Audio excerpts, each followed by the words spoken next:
Donc, Apocalypse 6, versets 1 à 8, on va se lever pour lire la parole de Dieu. Je regardais quand l'agneau ouvrit un des 7 sceaux, et j'entendis l'un des 4 êtres vivants qui disait, comme d'une voix de tonnerre, « Viens !» Je regardais, et voici parut un cheval blanc. Celui qui le montait avait un arc. Une couronne lui fut donnée, et il partit en vainqueur et pour vaincre. Quand il ouvrit le second sceau, j'entendis le second être vivant qui disait « Viens !» Et il sortit un autre cheval roux. Celui qui le montait reçut le pouvoir d'enlever la paix de la terre, afin que les hommes s'égorgeassent les uns les autres, et une grande épée lui fut donnée. Quand il ouvrit le troisième sceau, j'entendis le troisième être vivant qui disait « Viens !» Je regardai, et voici parut un cheval noir. Celui qui le montait tenait une balance dans sa main. Et j'entendis au milieu des 4 êtres vivants une voix qui disait « Une mesure de blé pour un denier et 3 mesures d'orge pour un denier. Mais ne fais point de mal à l'huile et au vin. » Quand il ouvrit le 4e sceau, j'entendis la voix du 4e être vivant qui disait « Viens !» Je regardai, et voici parut un cheval d'une couleur pâle. Celui qui le montait se nommait la mort, et le séjour de mort l'accompagnait. Le pouvoir leur fut donné sur le quart de la terre, pour faire périr les hommes par l'épée, par la famine, par la mortalité, par les bêtes sauvages de la terre. Amen. Amen. Amen. Nous vous asseoir. Amen. Amen. Alors, nous sommes dans un texte particulier. Les textes d'Apocalypse sont toujours très particuliers, avec beaucoup d'images. Et déjà, en introduction à cette prédication, même si nous allons voir 4, on va revoir les 4 cavaliers, comment ils arrivent dans nos vies, quel impact pour nous aujourd'hui. Mais avant de revoir comment les 4 cavaliers fonctionnent, c'est important pour nous de comprendre comment est fait le trône de Dieu. Dans Apocalypse 4, vous lisez en fait le détail du trône de Dieu. Le trône de Dieu est fait de telle sorte qu'il y a son trône, il y a les 4 êtres vivants qui sont là, chacun avec des visages particuliers. Je ne veux pas entrer dans les symboles, ce que ça symbolise. Sinon, ça va nous prendre beaucoup de temps. Ensuite, il y a les 24 vieillards qui sont là, avec des couronnes sur la tête. Ça, c'est Apocalypse 4, verset 4. Il est écrit, autour du trône se trouvaient 24 trônes, et sur les trônes, 24 anciens étaient assis. Ils étaient habillés de vêtements blancs et portaient des couronnes d'or sur la tête. Donc, il y a les 4 êtres vivants, il y a les 24 vieillards, il y a le trône de Dieu. Ensuite, tout autour, il y a les archanges. Tout autour, il y a les chérubins. Tout autour, il y a les séraphins. Et tout autour, il y a les anges. Quand le Seigneur est sur son trône, il est aussi lui-même à sa droite. Ça, c'est particulier. Il est sur son trône. Mais en même temps, il est à sa droite. Pourquoi? Parce qu'en fait, pour que les hommes soient sauvés, il faut qu'il y ait un avocat. Or, l'avocat auprès du Père, c'est le Seigneur Jésus. C'est-à-dire, il est sur son trône, mais il est aussi à côté de son trône pour plaider pour que les hommes soient sauvés. Sinon, on ne peut pas avoir accès, parce que tous les personnages qui sont décrits sont en habit de sainteté. Les 24 vieillards, les 4 êtres vivants, les anges, tout ce monde est en habit de sainteté. Ceux qui sont sales, qui s'approchent, c'est les humains. Et pour qu'ils puissent s'approcher, il faut que Dieu parle à Dieu. Comme ça, nous pouvons approcher. Et c'est une grâce d'ailleurs que Dieu nous fait. Vous lirez Zacharie 3, vous verrez comment Dieu parle à Dieu. Comment l'avocat est en train de dire il faut laver la robe de Josué. Et il parle à qui? Il parle à l'Éternel. Mais l'avocat continue à demander il faut que Josué soit lavé pour pouvoir approcher de Dieu. Les 4 cavaliers sataniques de l'Apocalypse 6. Alors, ce sont des textes particuliers parce qu'en fait, dès que vous arrivez sur le premier cavalier, il y a quelque chose de totalement particulier parce qu'on dit qu'il avait un cheval blanc. Celui qui le montait avait un arc, une couronne lui fut donnée et il partit pour vaincre. Il part pour vaincre. Il a l'arc, il a la couronne. Lorsqu'on regarde ces textes, vous pourrez faire l'exercice même sur Facebook, vous allez retrouver des prédications où il y a des prédicateurs qui vont vous dire que ce premier cavalier, c'est le Seigneur Jésus lui-même. Il y a des personnes qui prêchent en pensant en fait que le premier cavalier sur un cheval blanc avec l'arc, ici décrit, c'est le Seigneur Jésus lui-même. Et ça, en fait, cette falsification que l'ennemi fait, c'est une falsification qui montre bien que l'attaque est sévère. Parce que, en fait, l'un des cavaliers les plus dangereux, c'est celui-là. Les autres se suivent, ils ont des conséquences, et le dernier est encore plus dangereux que le premier. Mais le premier, vous voyez, c'est un cheval blanc. Lorsque vous voyez ce cavalier, il ressemble beaucoup à Jésus. Et lorsqu'on lit ce texte, on se dit, mais quel lien avec ce que nous vivons aujourd'hui? En fait, le lien qu'il y a avec ce que nous vivons aujourd'hui, c'est que le cheval blanc a pris une grande place dans le monde. Aujourd'hui, vous allez entrer dans une église. On vous dit c'est une église. Vous vous asseyez, vous lisez les textes bibliques, ils vous disent nous croyons en Jésus. Vous aussi, vous venez, vous dites je crois en Jésus. À la fin de la cérémonie, on vous dit maintenant, le pasteur va bénir les mariages homosexuels. Vous allez vous lever et dire mais c'est une église. Comment est-ce possible que le mariage homosexuel soit béni? On va vous dire ici, nous bénissons les mariages homosexuels et nous croyons en Jésus. Ça, c'est le cheval blanc.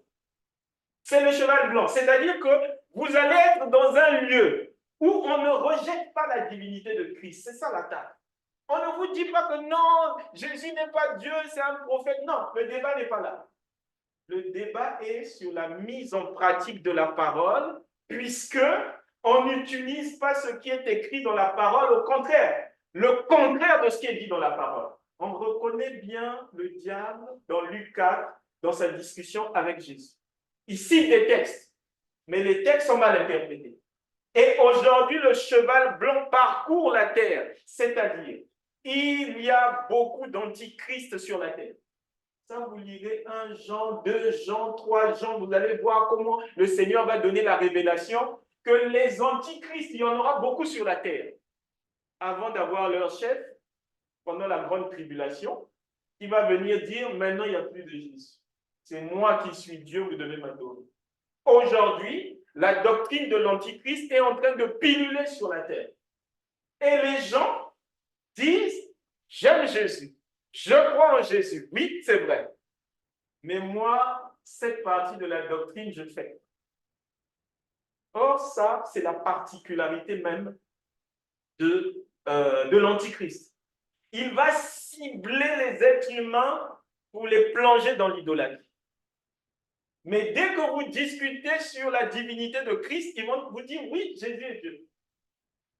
Mais nous ici, ce que nous faisons, nous nous sommes entendus, nous faisons ces choses, même si elles sont contraires à la parole.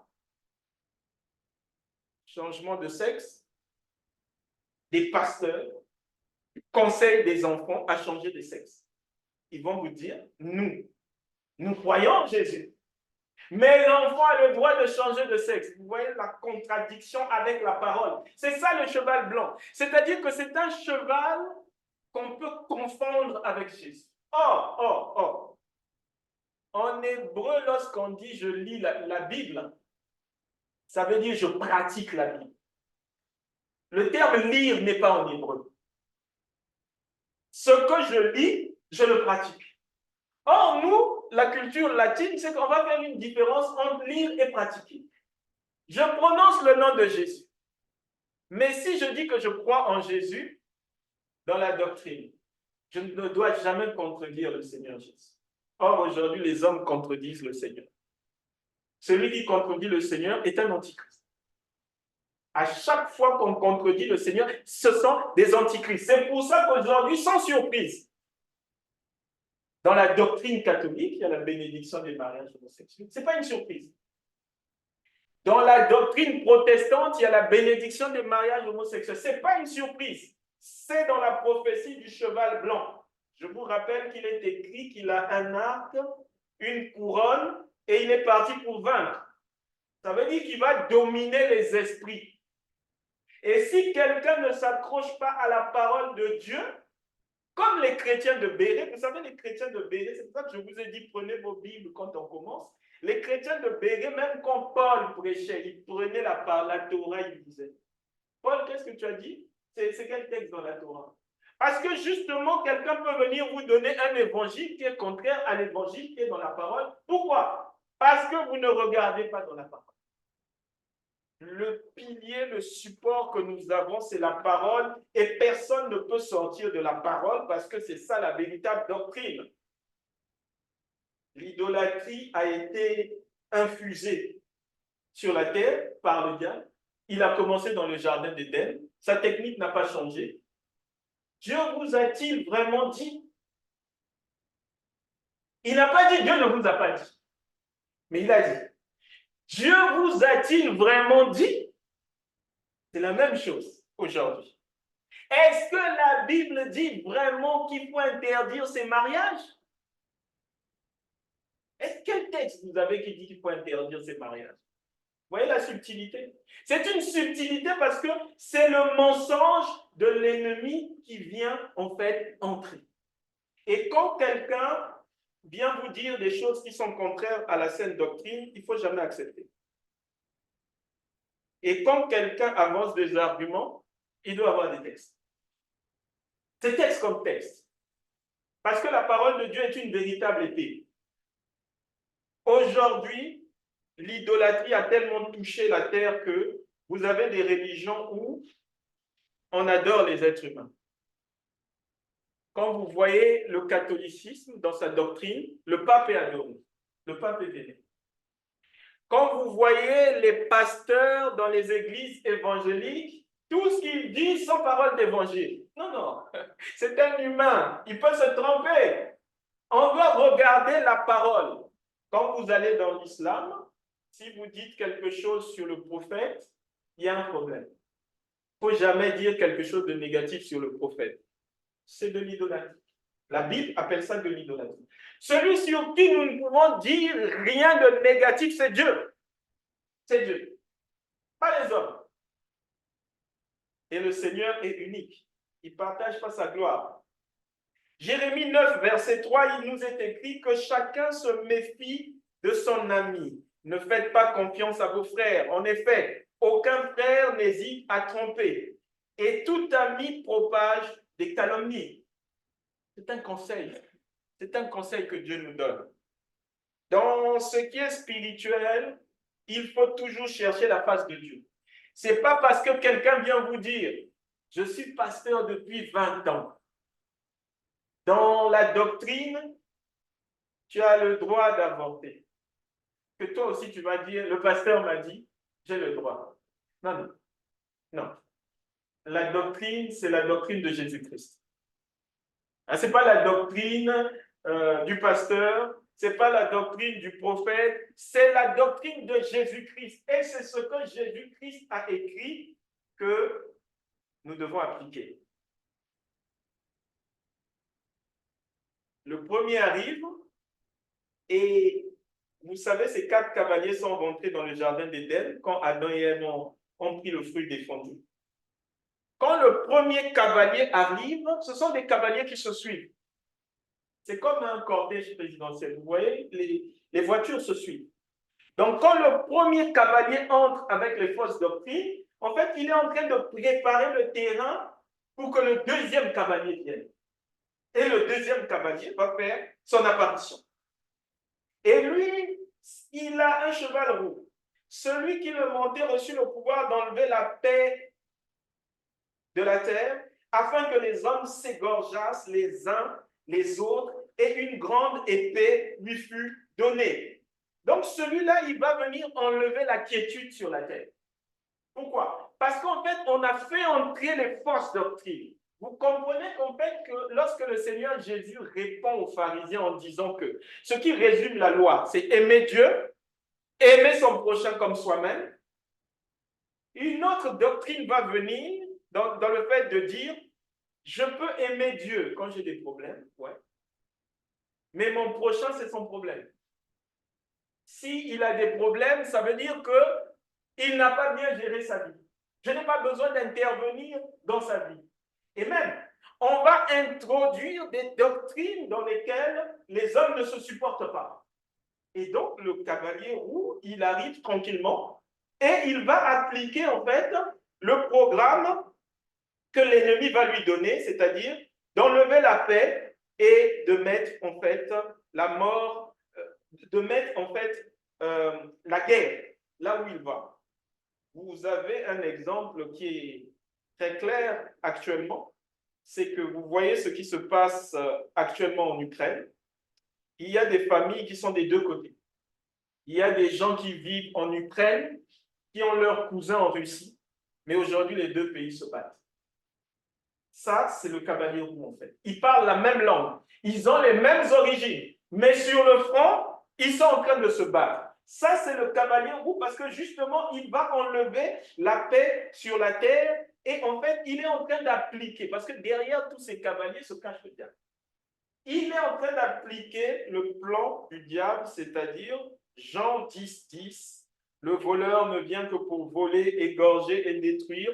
Moi, je suis venu afin que les brebis aient la vie et qu'elle l'ait en abondance. Une véritable différence entre ce que le diable vient faire sur la terre et les projets du Seigneur pour chacun d'entre nous. Et donc, aujourd'hui, ce n'est pas du tout étonnant de voir que nous sommes dans un monde où la guerre sévit, où dans le même pays, vous voyez les séries des guerres civiles qui ont existé dans les pays, c'est ce cavalier, en fait, après que le cavalier blanc soit entré, le deuxième vient avec la guerre. Et d'ailleurs, si vous lisez Luc 21, vous verrez en fait que la prophétie dit bien qu'il y aura des pestes, il y aura des calamités, il y aura des guerres. C'est-à-dire que lorsque nous avons eu le Covid-19, nécessairement, elle est succédée d'une guerre. Quand il y a eu la peste, il y a eu la guerre après. À chaque fois qu'il y a une calamité qui touche le monde entier, préparez-vous à ce que la guerre arrive. Parce que c'est la façon de fonctionner de ce cavalier. Et il faut les connaître. Et il faut les connaître. On est dans la prophétie, c'est-à-dire tout est déjà écrit. Et ce sont les enfants de Dieu qui doivent savoir. Donc, quand le Covid a commencé, en tant qu'enfants de Dieu, nous devions déjà avertir les gens pour dire la guerre arrive. Les gens regardent le Covid. Toi, tu leur dis la guerre vient toujours après les calamités. Parce que c'est ce que le Seigneur a dit. Parce que la prophétie, elle se réalise toujours.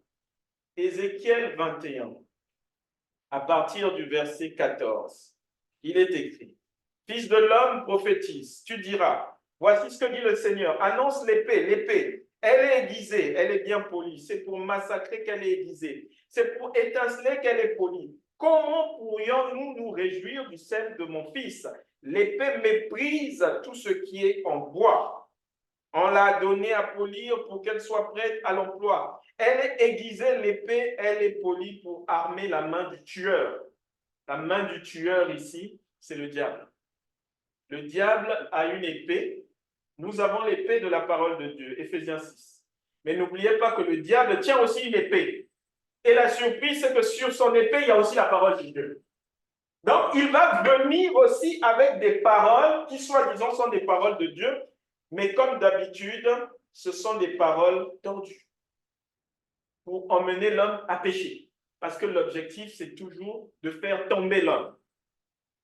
Ça, c'est le deuxième cavalier. Nous arrivons au troisième cavalier. Donc, les deux autres sont arrivés. Le troisième vient. Et celui-là, il est assez particulier parce qu'en fait, c'est un cavalier qui vient, cheval noir. On peut commencer un peu à avoir des doutes sur lui. Mais le Seigneur va dire par un des êtres vivants, il ne faut pas toucher au vin et à l'huile. Mais ce cavalier, il a une particularité, c'est qu'il se balade avec une balance. Il est sur un cheval, mais il a une balance sur lui, en fait. Et il parcourt la terre avec cette balance. Maintenant, il faut comprendre ici qu'est-ce que le Seigneur veut nous montrer à travers ce texte. En fait, comprenez bien que, puisque l'objectif du mal, c'est de nous faire pécher, c'est son objectif principal, donc, que fait-il? C'est comme ça aussi qu'il a accusé notre frère Job. Il vient sur la terre avec une balance. Et cette balance, en fait, qu'est-ce qu'il y a sur cette balance? Bon, il y a tes péchés, en fait. C'est le poids de tes péchés. Il vient avec les péchés que tu as commis, parce que les deux premiers t'ont déjà travaillé. Du coup, tu es dans une position où tu pêches. Que fait le troisième? Le troisième, il vient en fait, et sur la balance, il montre, ça c'est un pécheur. Et vous allez voir une image de ce cavalier à la croix. Parce qu'ils étaient là aussi à la croix. Lorsque le Seigneur Jésus-Christ est à la croix, il a deux brigands à côté de lui. Et juste après, on va faire un exercice. Vous allez voir que c'est particulier. Les deux brigands, il y en a un à droite, un à gauche. Celui qui est à gauche insulte en disant, mais puisque tu es fils de Dieu, tu peux quitter ce lieu. Il l'insulte. Celui qui est à droite, il fait une première chose. Nous méritons d'être ici. Lui ne mérite pas d'être ici. C'est-à-dire qu'il reconnaît ses péchés. Deuxième chose, il dit au Seigneur, souviens-toi de moi quand tu seras dans ta gloire. Je vous rappelle qu'ils sont cloués à la croix. Il y en a un, la balance est en train de s'effondrer parce qu'il a son péché sur lui. Quand quelqu'un ne demande pas pardon de ses péchés à Dieu, la balance de tes péchés pèse. Tu as peut-être 1 tonne de péché, 2 tonnes de péché, c'est là. Celui-là qui est à gauche, ses péchés sont là. Donc, du coup, la balance est penchée. Celui qui est à droite commence d'abord par se repentir.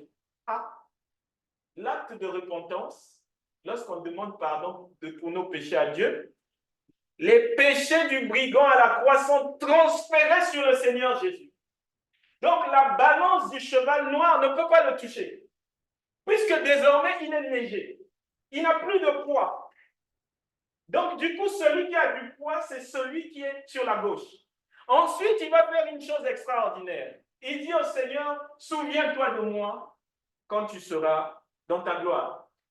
Le cheval noir qui était venu pour prendre les deux brigands, il repart avec un seul, celui qui est à gauche.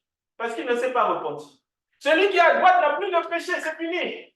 Terminé. Et c'est comme ça que ce cheval va œuvrer, en fait, pour s'attaquer aux humains. C'est le même qui te pousse à pécher. Vous voyez les deux premiers chevaux. C'est pour te pousser à pécher. Le troisième vient constater que tu as péché. Et le troisième vient t'enfoncer parce qu'en fait, c'est lui qui dit, mais regardez, c'est un pécheur. Pour faire venir le quatrième cheval qui va arriver. Maintenant, on va faire un exercice. Maintenant, vous allez voir la présence de ces chevaux. Là, on va le faire en live. Quand le prédicateur explique la parole de Dieu, vous êtes très attentif. Dès que je lis les textes bibliques, vous n'êtes plus attentif.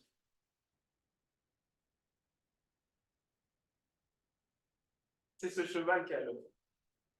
On fait le texte? On fait le test? On y va? On va prendre nombre 15. On va voir combien de gens vont rester concentrés sur le texte. Vous allez voir si le cheval blanc ne va pas, le cheval noir ne va pas vous attaquer en live maintenant. Combien de gens vont rester sur le texte à lire jusqu'à la fin?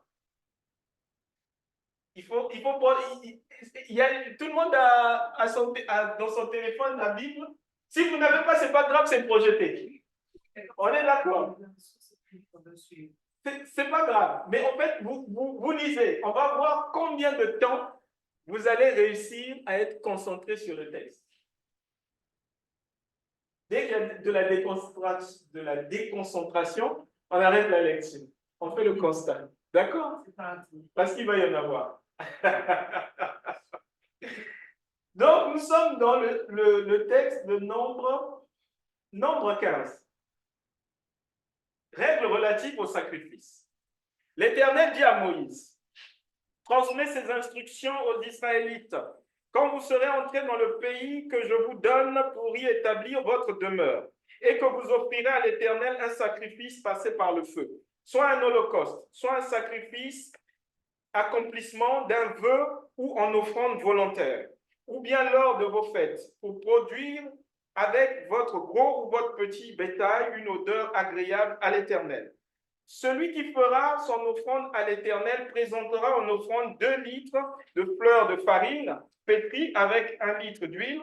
Tu feras une offrande d'1 litre de vin avec l'holocauste ou le sacrifice pour chaque agneau. Pour un bélier, tu présenteras en offrande 4 litres et demi de fleurs de farine pétrie avec 1 litre et demi d'huile, et tu feras une offrande d'1 litre et demi de vin comme offrande dont l'odeur est agréable à l'Éternel. Si tu offres un veau, toi, comme holocauste, soit comme sacrifice en accomplissement d'un vœu, ou encore comme sacrifice de communion pour l'Éternel, tu présenteras en offrande avec le veau 6 litres et demi de fleurs de farine pétrie dans 2 litres d'huile. Et tu feras une offrande de 2 litres de vin. C'est un sacrifice passé par le feu dont l'odeur est agréable à l'Éternel. On agira ainsi pour chaque bœuf, pour chaque bélier, pour chaque petit, des brebis ou des chèvres, quel que soit le nombre de victimes. Voilà comment vous agirez pour chacune en fonction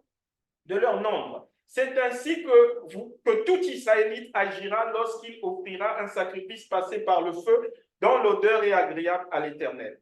Si un étranger en séjour chez vous, de façon temporaire ou depuis plusieurs générations, offre un sacrifice passé par le feu dont l'odeur est agréable à l'Éternel, il offrira de la même manière que vous. Il y aura une seule prescription pour toute l'assemblée, pour vous et pour l'étranger en séjour parmi vous. Ce sera une prescription perpétuelle au fil des générations. Devant l'Éternel, l'étranger sera traité comme vous. Il y aura une seule loi et une seule règle pour vous et pour l'étranger en séjour parmi vous. L'Éternel dit à Moïse, transmets ces instructions aux Israélites. Quand vous serez arrivés dans le pays où je vous ferai entrer et que vous mangerez du pain de ce pays, vous prélèverez une offrande pour l'Éternel. Vous présenterez à titre de prélèvement un gâteau tiré de votre première fournée. Vous le présenterez comme l'offrande qu'on prélève de l'air de battage. Vous prélèverez sur votre première fournée une offrande pour l'Éternel au fil des générations. Lorsque vous pécherez involontairement, en ne respectant pas tous les commandements que l'Éternel a fait connaître à Moïse, tout ce qu'il vous a ordonné par l'intermédiaire de Moïse depuis le jour où il a donné des commandements et plus tard au fil des générations. Si l'on a péché involontairement, sans que l'assemblée s'en aperçoive, toute l'assemblée offrira un jeune taureau en holocauste dont l'odeur est agréable à l'Éternel, avec l'offrande végétale et l'offrande liquide qui l'accompagne, conformément à la règle établie. Elle offrira encore un bouc en sacrifice d'expiation. Le prêtre fera l'expiation pour toute l'assemblée des Israélites et le pardon leur sera accordé. En effet, ils ont péché volontairement et ils ont apporté leur offrande. Un sacrifice passé par le feu en l'honneur de l'Éternel et une victime expiatoire devant l'Éternel. À cause de cette faute involontaire, le pardon sera accordé à toute l'assemblée des Israélites et à l'étranger, en séjour parmi eux, car c'est involontairement que tout le peuple a péché. Si c'est une personne qui a péché involontairement, elle offrira une chèvre d'1 an en sacrifice d'expiation. Le prêtre fera l'expiation pour la personne qui a péché involontairement devant l'Éternel. Quand il aura fait l'expiation pour elle, le pardon lui sera accordé. Que l'on soit israélite ou étranger, il y aura pour vous une même loi quand on péchera involontairement. Mais si quelqu'un, qui soit israélite ou étranger, agit de manière délibérée, il insulte l'Éternel, il sera exclu du milieu de son peuple. Il a méprisé la parole de l'Éternel, il a violé son commandement, il sera exclu, il supportera les conséquences de sa faute. Alors que les Israélites étaient dans le désert, on surprit un homme en train de ramasser du bois le jour du sabbat. Ceux qui l'avaient surpris à faire cela l'amenèrent à Moïse et Aaron et à toute l'assemblée. On le mit en prison, car on n'avait pas reçu de directive sur ce qu'il fallait lui faire. L'Éternel dit à Moïse, L'homme sera puni de mort. Toute l'assemblée le lapidera à l'extérieur du camp. Toute l'assemblée le fit sortir du camp et le lapida et il mourut, comme l'Éternel l'avait ordonné à Moïse. L'Éternel dit à Moïse, parle aux Israélites, dis-leur de se faire au fil des générations une frange au bord de leurs vêtements et de mettre un cordon bleu sur cette frange qui borde leurs vêtements. Quand vous aurez cette frange, vous la regarderez. Vous vous souviendrez de tous les commandements de l'Éternel et les mettrez en pratique. Et vous ne suivrez pas les désirs de votre cœur et de vos yeux en vous laissant entraîner par eux à l'infidélité. Ainsi, vous vous souviendrez de mes commandements, vous les mettrez en pratique et vous serez saints pour votre Dieu. Je suis l'Éternel, votre Dieu, qui vous a fait sortir d'Égypte pour être votre Dieu. Je suis l'Éternel, votre Dieu. Amen. Amen. Comment ça s'est passé? Est-ce que vous avez réussi à suivre les 41 versets? Ou vous avez eu des moments d'absence? Ah, il y a eu des petits moments d'absence. Amen. Peu importe la version. Peu importe la version. C'est suivre les 41 sans avoir l'esprit perturbé. C'était ça l'exercice. Et donc, vous voyez comment ce cheval attaque. Dès que vous voulez vous concentrer dans la lecture biblique, il y a une belle série sur Netflix, vous savez que c'est le cheval noir. Vous connaissez même. Dès que vous voulez ouvrir votre Bible pour lire un petit passage, le téléphone sonne. C'est urgent, c'est important. Cheval noir. Parce qu'il empêchera toujours de connaître la parole de Dieu. Il empêchera toujours de rester concentré. Les esprits de distraction, d'instabilité, c'est le cheval noir. Instable. Je ne peux pas faire quelque chose plusieurs fois. Je commence, je m'arrête. Je commence, je m'arrête. Lui, qu'est-ce qu'il fait? Il vient te peser. Vous voyez, je vous prends un exemple simple. Je viens dimanche. Le dimanche, je ne viens pas. Cheval noir. Parce qu'il va venir te peser pour dire, regarde. Il n'arrive pas. Il n'arrive pas. Ce sont ces attaques. C'est-à-dire que l'ennemi a toute une structure pour attaquer. Mais voyez-vous, en tant qu'enfant de Dieu, nous avons du mal à utiliser les armes que Dieu nous a données. Vous savez qu'aujourd'hui, on ne le souhaite pas. Si la guerre est déclarée en France, moi, je peux aller avec mon costume devant une caserne, dire, je veux combattre. Ils vont me regarder, ils vont me dire, monsieur, mettez-vous de côté. Simplement. Pourquoi? Je n'ai pas l'uniforme. Je n'ai pas l'uniforme. Il y a des personnes qui ne mettent pas l'uniforme, c'est-à-dire Éphésiens 6, les armes que Dieu nous a données, mais ils veulent aller combattre. Mais l'ennemi, il te fatigue sur des choses simples. Simple. Tu vas avoir du mal à prier. Tu vas avoir du mal à jeûner. Tu vas avoir du mal à lire ta Bible. L'ennemi t'a fatigué. Lui, c'est réglé. Ça veut dire que tu n'as presque pas d'activité spirituelle. Oh, c'est ce qu'il veut. Pourquoi? Parce que sur la balance, ce sont tes péchés. Vous comprenez bien que lorsque nous sommes spirituels, nous transférons nos péchés à Jésus-Christ. C'est ainsi que tu deviens léger pour pouvoir avancer devant le trône. Sinon, tu n'avances pas. Tu n'as pas d'activité spirituelle. Tu te donnes une impression que tu es spirituel. Ça, c'est aussi une attaque de l'ennemi. Parce que le fruit de l'esprit, il n'y a pas que toi qui dois le voir. Ceux qui sont autour de toi aussi doivent voir que tu as changé. Que tu pries plus souvent. Que tu lis plus la Bible. Que tu es plus à l'écoute des autres. Que tu pries pour tes frères et sœurs. Les autres doivent le voir. Il n'y a pas que toi qui dois le voir. Et donc, celui-là, avec sa balance, il vient avec des attaques. Mais en fait, que prépare-t-il? Lorsqu'il vient avec sa balance, il prépare le quatrième. Le quatrième, c'est celui que le Seigneur détruira en dernier. C'est la mort et le séjour de mort. Lorsqu'il vient, les choses sont déjà établies. Ça veut dire que spirituellement, il a déjà endormi quelqu'un. Vous savez qu'un boa, par exemple, un serpent, avant d'avaler sa proie, il va briser les côtes à sa proie. Et quand la proie ne peut plus bouger, c'est à ce moment-là, maintenant, vous savez, le boa n'a pas une tête énorme. Mais lorsqu'il commence à avaler sa proie, sa bouche va s'ouvrir, en fait, pour pouvoir avaler la proie qu'il a immobilisée. Ce n'est pas pour rien que le Seigneur a pris dans la Bible le serpent ancien pour nous dire c'est le diable. Parce que le diable attaque toujours de la même façon. À quel moment il va broyer tes côtes pour t'immobiliser? C'est quand ta vie spirituelle, il n'y a plus. Tu ne lis plus la Bible. Tu ne pries plus. Tu ne participes plus aux réunions. Là, il a déjà brisé tes côtes. Maintenant, il est en position pour t'avaler. Qu'est-ce qu'il va faire? Il va t'envoyer ce qui te plaît. Hein, vous savez, dans l'évangile, nous tous, on a des choses qui nous plaisent. Quand tu lis la Bible, il y a des choses qui te plaisent, il y a des choses qui ne te plaisent pas. Oh, le diable sait ce qui te plaît dans la Bible.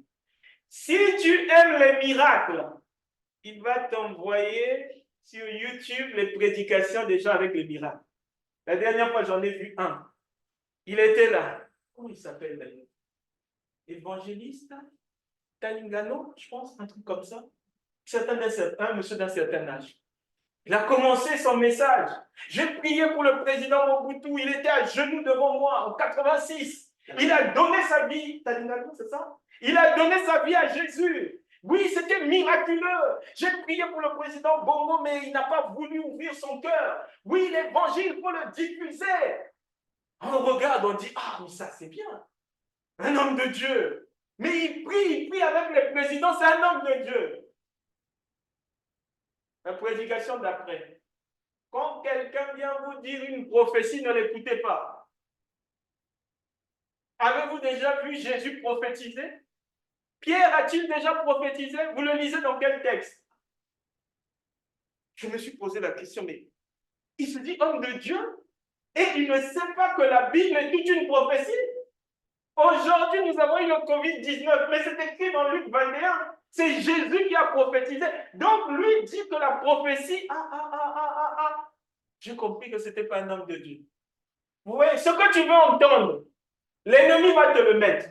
Mais si tu n'as pas le discernement qui est lié à la parole, toi, tu vas écouter. Mais bien aimé, lorsque vous écoutez les prédications sur YouTube, si vous lisez les textes bibliques que j'envoie tous les jours pendant 1 an, vous serez capable de dire, là, le prédicateur, c'est une fausse doctrine. Là, ce qu'il dit est cohérent. Parce que tu vois dans la Bible, tu dois voir dans la Bible ce que la personne dit. Ce prédicateur-là qui dit, il ne faut pas écouter les prophéties, il n'est pas le premier. Il y en a d'autres avant lui qui l'ont dit. Et je connais cette doctrine. C'est une fausse doctrine qui pousse à quoi? L'objectif, ce n'est pas que tu n'écoutes pas la prophétie qu'on te dit qu'il va t'arriver demain, non. L'objectif, c'est que tu ne crois pas au retour de Jésus. Il y a des gens qui n'ont pas vu que dans la Bible, la plus grande prophétie, c'est le retour du Christ. Même le Coran n'a pas pu enlever ça. Ils ont essayé, ils ont essayé. Ils n'ont pas pu, ils étaient obligés d'écrire. Oui, Jésus revient. Non, bon, ça, on ne peut pas. Bon, ils ont écrit. Parce que cette vérité se produira. Or, si quelqu'un ne croit plus aux prophéties, il ne va pas croire que Jésus reviendra. Il ne va pas croire. Donc, il ne va pas se préparer au retour de Jésus. Parce qu'aujourd'hui, qu'est-ce que nous faisons? Nous nous préparons au retour de Jésus. Lorsque nous prions, là, en ce moment, c'est un culte. Il y a la prédication. Si Jésus revient. Avantage, hein? On est content d'être là. Hein? Si Jésus revient, on est content d'être là. Parce que justement, nous devons comprendre que tout ce que je fais, c'est pour me préparer à partir. Je ne suis pas d'ici, je partirai d'ici. Et c'est dans la prophétie. Le diable va être celui qui va usurper ce que le Seigneur va nous dire, parce que justement, il est celui qui emmène la distraction. Il est celui qui emmène la distraction. Quand les choses importantes sont dites, je suis distrait par autre chose. Maintenant, quand les problèmes arrivent, je suis moins distrait. Je commence à chercher la face de Dieu. Mais quand le Seigneur nous montre des choses importantes, je suis dans la distraction, je ne vois pas, je ne vois pas. Mais à un moment donné, le Seigneur va couper court à cette... Je saute plusieurs versets bibliques parce que l'heure est en train d'avancer. C'est tellement passionnant, hein, mais on ne peut pas tout lire, sinon c'est compliqué. Le Seigneur va complètement éclaircir cette question des cavaliers parce que vous savez que le diable fait toujours des contrefaçons. Le Seigneur lui-même va montrer qui est le véritable cavalier. Nous sommes dans Apocalypse 19. Apocalypse 19. À partir du verset 11. Il est écrit. Merci. Ensuite, je vis le ciel ouvert et voici qu'un cheval blanc apparut. Celui qui le montait s'appelle fidèle et véritable. Il juge et combat avec justice. Ses yeux étaient comme une flamme de feu et il y avait de nombreuses couronnes sur sa tête. Il portait un nom écrit que personne d'autre que lui ne connaît. Il était habillé d'un vêtement trempé de sang. Son nom est la parole de Dieu. Les armées célestes le suivaient, montés sur des chevaux blancs et habillés d'un fin lin blanc et pur. De sa bouche sortait une épée aiguë à deux tranchants pour frapper les nations. Il les dirigea avec un cep de fer et il écrasera lui-même le raisin dans la cuve à vin de l'ardente colère du Dieu Tout-Puissant. Il portait sur son vêtement et sur sa cuisse un nom écrit Roi des rois et Seigneur des seigneurs. Je vis un autre ange debout dans le soleil, il cria d'une voix forte à tous les oiseaux qui volaient dans le ciel. Venez, rassemblez-vous pour le grand festin de Dieu, afin de manger la chair des rois, la chair des chefs militaires, la chair des guerriers, la chair des chevaux et de ceux qui les montent, la chair de tous les hommes, libres et esclaves, petits et grands. Alors je vis la bête, les rois de la terre et leur armée, rassemblés pour faire la guerre à celui qui montait le cheval et à son armée. La bête fut capturée, ainsi que le prétendu prophète qui avait accompli devant elle des signes miraculeux pour égarer ceux qui avaient reçu la marque de la bête et adoré son image. Tous les deux furent jetés vivants dans les temps ardents de feu et de soufre. Les autres furent tués par l'épée qui sortait de la bouche de celui qui montait le cheval, et tous les oiseaux se rassasièrent de leur chair. Le diable fera toujours des contrefaçons. Le véritable cheval blanc, c'est le Seigneur Jésus-Christ lui-même. Mais la contrefaçon, c'est le diable qui l'a introduite. Le Seigneur Jésus-Christ revient avec puissance. Et vous voyez ici, même dans le texte, vous voyez, c'est le vin de la colère ardente de Dieu. Donc, on nous rappelle encore le fruit défendu, la vigne.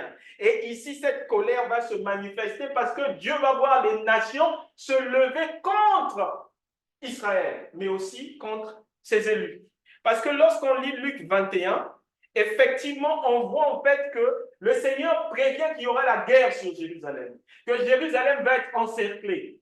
Ça, ce sera pendant la grande tribulation. Mais à la maison, lorsque vous lirez Luc 21, prenez garde aussi à vous souvenir que vous-même, vous êtes dans ce cas de figure. C'est-à-dire qu'aujourd'hui, je veux dire à quelqu'un que Jérusalem est encerclée. Je veux dire que tu es Jérusalem. Le diable nous a encerclés. Il y a je ne sais combien de démons qui sont là, dehors, en train d'attendre votre sortie pour vous dissuader d'être spirituel. Tu es encerclé. Et du coup, le seul qui peut te faire sortir de ce cercle satanique dans lequel l'ennemi a placé la terre, c'est le Seigneur Jésus-Christ. Tu dois être spirituel. Vous savez, le spirituel, c'est la partie dans laquelle on ne fait pas de sentiments. C'est la partie dans laquelle on doit vraiment chercher la face de Dieu. C'est la partie dans laquelle l'ennemi vient toujours essayer de se cacher pour dissuader les enfants de Dieu. Il va utiliser plusieurs techniques pour dissuader les enfants de Dieu de suivre la voie qui a été tracée par le Seigneur Jésus-Christ. Mais je veux aussi dire à quelqu'un que l'exercice que tu dois faire, c'est de détecter quel est le cheval qui t'attaque. Est-ce que c'est le cheval blanc? Est-ce que c'est le deuxième, le roux? Est-ce que c'est le cheval noir? Mais je dis à quelqu'un aussi que le dernier cheval parle. Si quelqu'un a donné sa vie à Jésus-Christ de façon consciente, Si quelqu'un a une conversion authentique dans son cœur, le cheval pâle ne peut pas t'attaquer. C'est ce que dit la Bible. Parce que le Seigneur a dit la mort et le séjour des morts ne préviendront pas où? Dans mon église. Dans mon église. Vous comprenez pourquoi il y a des gens qui disent aux gens, n'allez pas dans les églises. Pourquoi? Parce qu'ils savent très bien que la vie que Jésus-Christ a donnée, c'est dans l'église. C'est dans l'église. Et vous allez trouver des gens qui vont vous répéter à longueur de journée, c'est pas important d'avoir une église. C'est pas important. Faut pas. Il y a beaucoup de fausses églises. Mais oui, il y a des fausses églises. Est-ce que c'est parce qu'il y a des faux dîmes que quelqu'un n'achète pas un dîme? Est-ce que c'est parce qu'il y a des fausses voitures que quelqu'un n'achète pas une voiture? Que le Seigneur nous rende obéissants à sa parole. Amen. Parce que c'est comme ça qu'on rate des grâces. Si quelqu'un veut donner sa vie à Jésus-Christ après ce message, je t'invite à venir me voir après le message. Qu'au nom de Jésus-Christ, ces 3 cavaliers de l'Apocalypse ne viennent pas perturber vos vies pour la gloire de Jésus. Que Dieu vous bénisse. Amen. Amen. Merci Seigneur. Gloire à Jésus. Merci Seigneur. Merci Seigneur. Gloire à Jésus. Alléluia. Merci Seigneur. Merci Seigneur. Il est bon. Il est bon. Il est bon. Il est bon. Il est merveilleux. Il est bon. Merci Seigneur. Maintenant nous savons pourquoi le film de Netflix nous capte.